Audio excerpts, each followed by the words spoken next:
अस्सलामुअलैकुम वरहमतुल्लाहि वबरकातुहू। जी हाँ दोस्तों, उम्मीद है कि आप तमामी लोग खैर व आफ़ियत से होंगे, तमामी लोग अच्छे होंगे। जी हाँ दोस्तों, एक बड़ी अपडेट बीपीएससी टीआर 3 शिक्षक भर्ती, क्या सप्लीमेंट्री रिज़ल्ट आएगा। आप जानते हैं कि सप्लीमेंट्री रिज़ल्ट बीपीएससी टीआर 2 के अंदर कहा गया था कि सप्लीमेंट्री रिज़ल्ट आएगा, जिसको लेकर करीब करीब 40,000 सप्लीमेंट्री रिज़ल्ट को लेकर बातें कही गई थी। लेकिन सप्लीमेंट्री रिज़ल्ट आया भी तो बहुत थोड़ा बहुत आया। लेकिन क्या सप्लीमेंट्री रिज़ल्ट का जो वादा किया गया है क्या वो आएगा, इसको लेकर काफ़ी बड़ी अपडेट है। बीजेपी के एक जो बड़े नेता है उनसे पूछा गया तो उन्होंने कहा कि सप्लीमेंट्री रिज़ल्ट भी आएगा। क्या है पूरी खबर, क्या है पूरी जानकारी, आपको इस वीडियो के अंदर हम बताएंगे। तो वीडियो शुरू करने से पहले आपसे एक छोटी सी रिक्वेस्ट है, आप अगर हमारे इस चैनल पर नए हैं तो इस चैनल को ज़रूर सब्सक्राइब कर लें, बेल के आइकन को आप ज़रूर प्रेस कर लें ताकि आपको हर वीडियो की नोटिफिकेशन आपको सबसे पहले मिल सके। तो चलिए हम वीडियो को शुरू करते हैं। रिजल्ट को लेकर और एज रिलैक्सेशन को लेकर जो छात्र हैं दर दर भटक रहे हैं, लेकिन कहीं ना कहीं आपको बता दें कि जब से एनडीए की सरकार बनी है तब से इसको दबाने की कोशिश की जा रही है। विपक्ष वाले तो बोल रहे हैं कि हम लोग लड़ाई लड़ेंगे, लेकिन लड़ नहीं रहे हैं, कहीं ना कहीं इसको दबाया जा रहा है। इसी सब मुद्दा पे हम चर्चा करेंगे। बीजेपी के प्रदेश प्रवक्ता राकेश सिंह जी हमारे साथ है। इसके पहले इन्होंने कहा था कि बीपीएससी सप्लीमेंट्री रिजल्ट आएगा, एज रिलैक्सेशन में छूट मिलेगा। बीपीएससी टीआर 3 खत्म हो गया, एज रिलैक्सेशन में छूट नहीं मिला, स्टेट अपियरिंग को मौका नहीं मिला। इसी सब मुद्दा पे हम चर्चा करेंगे। हमारे साथ हैं सर, सबसे पहले आपका स्वागत है मेरे चैनल पर। बहुत धन्यवाद आपको। आपने तो कहा था, आश्वासन पे आश्वासन दिया था कि सर बीपीएससी सप्लीमेंट्री रिजल्ट आएगा, इसमें छूट भी मिलेगा। आखिर क्यों नहीं मिल रहा है? क्यों छात्रों को आप लोग इतना गुमराह कर रहे हैं, भटका रहे हैं? देखिए, भारतीय जनता पार्टी हमेशा से छात्रों के, शिक्षकों के भविष्य के लिए, शिक्षकों के मान सम्मान के लिए हमेशा लड़ाई लड़ती रही। इस हजार कहाँ गया? देखिए, बीपीएससी सप्लीमेंट्री रिजल्ट के बारे में जहाँ तक सवाल है, बीपीएससी में जो बैठे अधिकारी पदाधिकारी हैं और राज्य सरकार के जो मुख्यमंत्री माननीय दोनों डिप्टी सीएम हैं या शिक्षा मंत्री हैं, सभी संवेदनशील हैं। सब लोग इस पर विचार कर रहे हैं और निश्चित रूप से उनके हित में, छात्रों के हित में निश्चित रूप से रिजल्ट आने वाली है।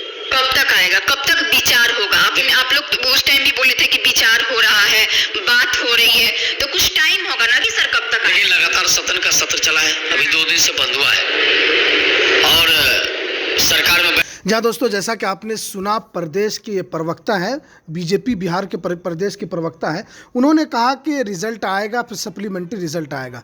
लेकिन आप जानते हैं कि सप्लीमेंट्री रिज़ल्ट को लेकर जिस तरह इससे पहले जो अभ्यर्थी हैं उनको एक बताया गया कि आप लोगों को इतना सप्लीमेंट्री रिज़ल्ट मिलेगा, लेकिन आपने देखा कि सप्लीमेंट्री रिज़ल्ट आया भी था तो कितने कम पैमाने पर आया था, वो तो आप लोगों के सामने है, वो उस पर बताने की ज़रूरत नहीं है। क्या एज के अंदर भी छूट मिलेगी?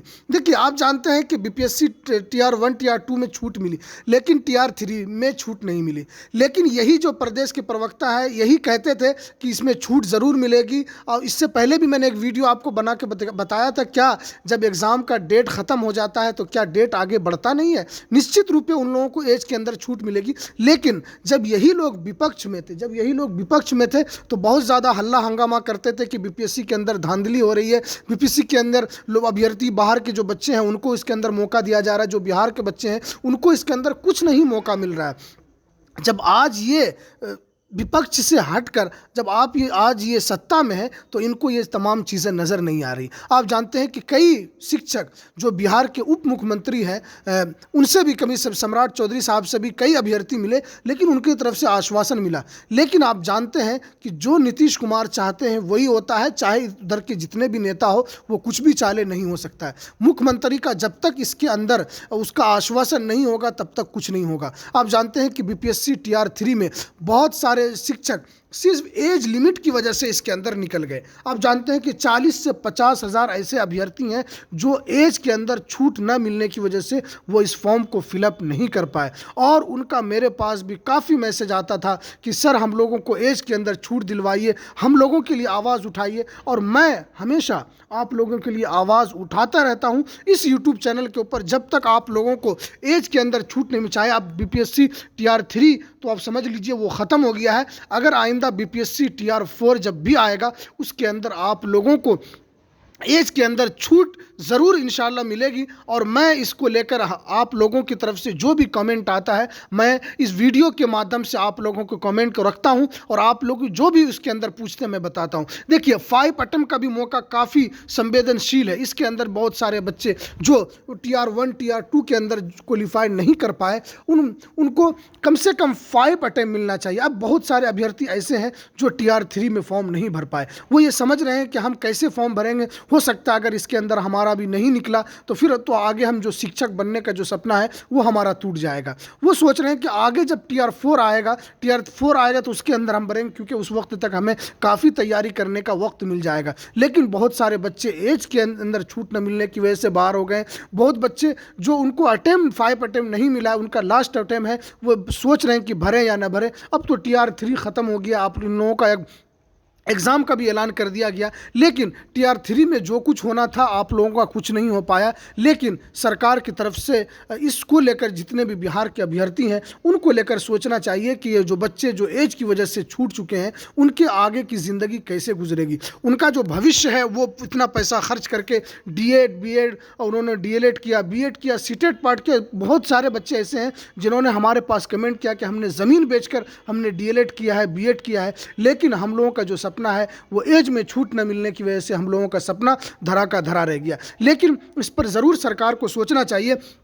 मैं आप लोगों की बातों को इस पर उठाता रहता हूं, लेकिन जो सम्राट चौधरी हैं जब वो विपक्ष में थे तो वो बहुत आवाज़ उठाते थे कि बिहार के अभ्यर्थी हैं उनको मौका नहीं मिलेगा। आपको मैंने इससे पहले बताया था कि डुमराव के जो विधायक थे उन्होंने एक बात कही थी कि वोट दे बिहारी और नौकरी पाए बाहरी। ये सरकार के ऊपर लागू होता है कि सरकार इसी मंशे के तहत काम कर रही है। क्या सरकार को नज़र नहीं आता है कि बिहार एक गरीब राज्य है, एक पिछड़ा राज्य है, इसके अंदर जो अभ्यर्थी पढ़ते हैं वो मेहनत से लगन से अपना बहुत पैसा खर्च करते हैं, लेकिन उनको आप बाहर वालों को जब जगह देते हैं तो बिहार के बच्चे जो काफ़ी दिनों से अपने आंखों में सपना सजोच कर रखते हैं उनको भविष्य उनका अंधेरे में चला जाता है। बिहार से बाहर को मौका देते हैं। आप जानते हैं कि बिहार के बाहर जितने भी राज्य हैं वहाँ पर सबसे पहले अपने राज्य के बच्चों को लिया जाता है, लेकिन बिहार की जो सरकार है वो तो सोचते हैं कि ये बहुत बड़ा समुंदर है, इसके अंदर हम बाहर वालों को भी रखेंगे, बिहार वालों को भी रखेंगे। जब बिहार के बच्चे रोजगार के लिए तड़पते हैं तो आप बाहर वालों को कैसे मौका दे सकते हैं। सरकार को इस पर ज़रूर गौर करना चाहिए